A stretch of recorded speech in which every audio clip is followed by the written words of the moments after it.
So what's more important, good audio or good video? Short answer, good audio. Long answer, keep watching.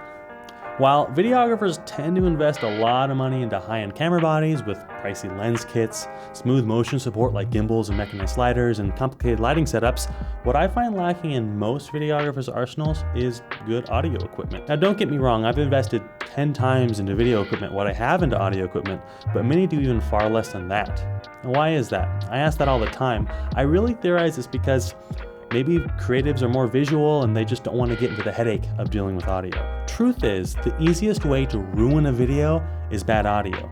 The quality of video can drop again and again and again, and you'll still be able to understand the messaging. Alternatively, if you start hearing room tone, then maybe some overhead planes, static, or dropouts, then lose the meaning entirely. You practically need subtitles for what's going on at that point.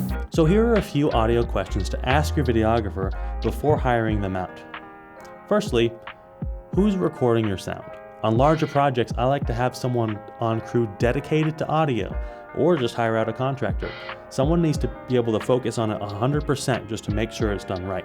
Next, what's the primary source of audio? If your videographer has a microphone mounted to their camera that's supposed to capture your voice, run.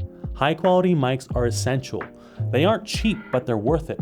You want the audio recorded as close to the source as possible, like a lav, a table mic, or a boom. Next, how are they recording sound? If they're connecting a 3.5mm headphone jack into a DSLR, you're already losing a lot of depth in your audio. Typically, you'll want a camera that has good enough preamps, like a cinema camera, that it can accept XLR inputs like this one. If not, they should be able to record to an external audio device from a reputable brand like Sound Devices, Tascam, or Zoom. Last but certainly not least, is your videographer recording with redundant audio? This is an industry standard term, so if your videographer doesn't know what redundant audio is, run. Redundant audio is super important not only as a failsafe, but as an essential option in the edit phase. No one wants to have to reshoot a video because of bad audio, so having two sources of audio is a must. Most crews will have a lavalier, concealed or revealed like this, and a boom mic. Having these two sources has saved me on so many projects.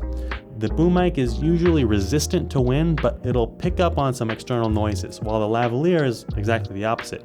It can pick up on wind, jewelry, and other sounds, but oftentimes won't pick up noises nearby like cars or airplanes. I'll often switch between the two in the edit because sometimes we don't have control over the situation. It's nice to be able to switch to one when you have wind noise or switch to the other when somebody makes noise with their clothing.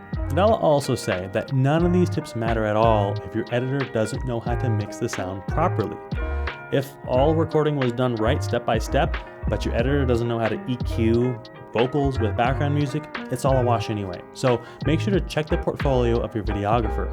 If it's ever hard to discern what the presenter is saying because the music is too loud or the sound effects are too aggressive, or if it just sounds like absolute garbage in the first place, you're not the only one who's going to notice that, and you know what to do.